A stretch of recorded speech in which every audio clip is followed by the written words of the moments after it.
But one of the things that Norman said that was just so amazing, they were having a debate on national health insurance and whether or not we can afford it given our financial circumstances. And Mike Norman tried to point out that the whole discussion is nonsense, that there's no limit to what the government can afford. We can have anything we want. He said now that we're no longer on a gold standard, we can have everything because the government can print money, and that whatever the government wants, it can afford it because it can print the money to pay for it. I mean, this is the type of economic wisdom. I mean, just print money. This is it. This is his solution. Everything is free.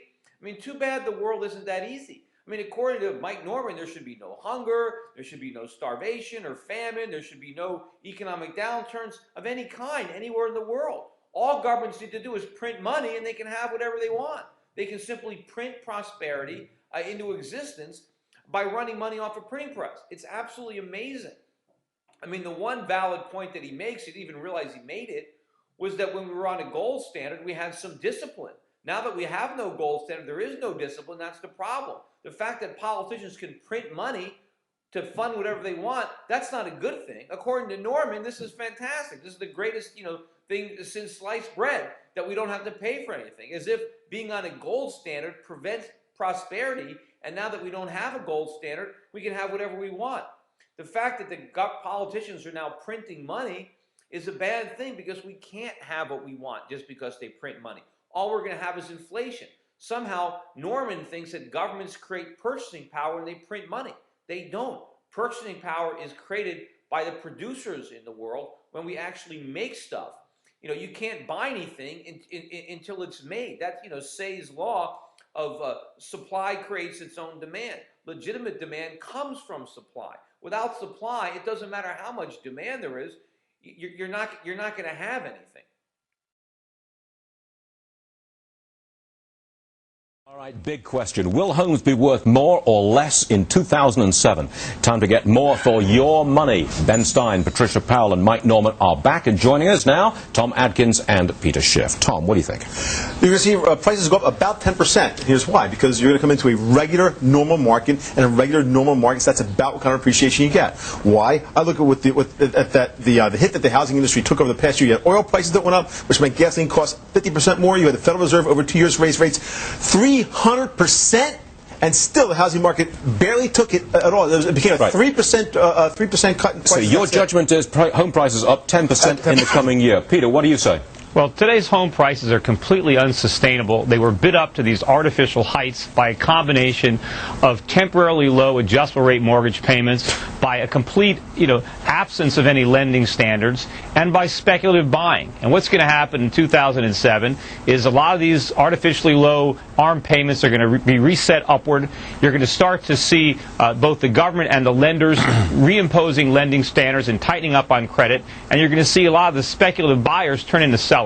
And these sky-high real estate prices are going to come crashing back down to earth. And there's no way to stop it other than the Federal Reserve creating so much inflation that rather than real estate prices collapsing, the price of everything else goes through the roof.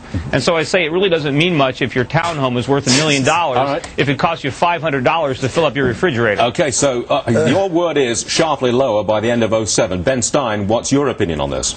I have no idea what they'll be like, but it would be a very, very unusual housing correction if it didn't take a few years to run its course, and this one is only a year old. But I always say if you find a house you love, buy it. In 10 years it'll be worth a lot more. I would not try to get absolutely bottom dollar in my buying. I'd find a house I love and I'd buy it, and I would just be patient. Ah, the voice of reason, Ben Stein. Not if it's overpriced, though. If it's overpriced, just rent it. Now, net income growth is far too great to have this happen. It's not going to happen. Come on. I think the prices are still going to come down. I think Ben is right that it's not over yet, that 1 year, and it's not much of a correction anyway. We barely had a blip at all. Prices are already on the way back up now. Every time you have a 1% change in the mortgage rate, there's an 11% change in the mortgage payment. And so unless the Fed is going to come in and seriously lower rates, I don't see how it can happen. I think we're going to continue with this correction, but mild. A couple points maybe. Mike.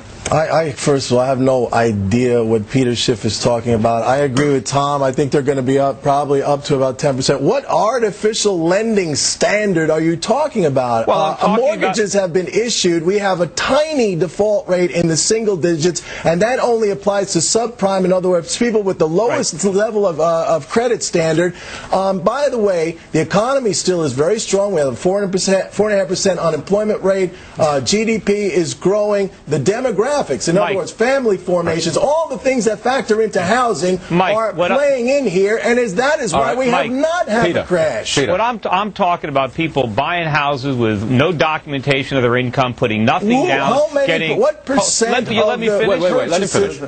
With no documentation, putting nothing down, getting negative amortization, interest-only mortgages. They're buying homes they can't afford. They're speculating on appreciation. Hold on. Interest-only mortgages there's nothing wrong with them because you're paying the interest, you're not losing money on it. But the key thing to look at is net income growth. If net income growth is going up and interest rates are staying the same, and we have no inflation right now, there's no reason for it to go up. You're going to see prices go up again. Yeah, a lot of people who did that made a lot of money on their return on investment. They made a lot of money. Wait. Last word to Peter. Most of the profits that people have in real estate are going to vanish, just like the profits in the dot-coms in 1999-2000. It's a fantasy. People can't sell their house. The inventories are exploding all over the country. Houses are on the market for 6 months a year. There's no bidders. The prices are going to fall through the floor. You guys are deluding yourselves. We heard it loud and clear from all of our panelists. We thank you.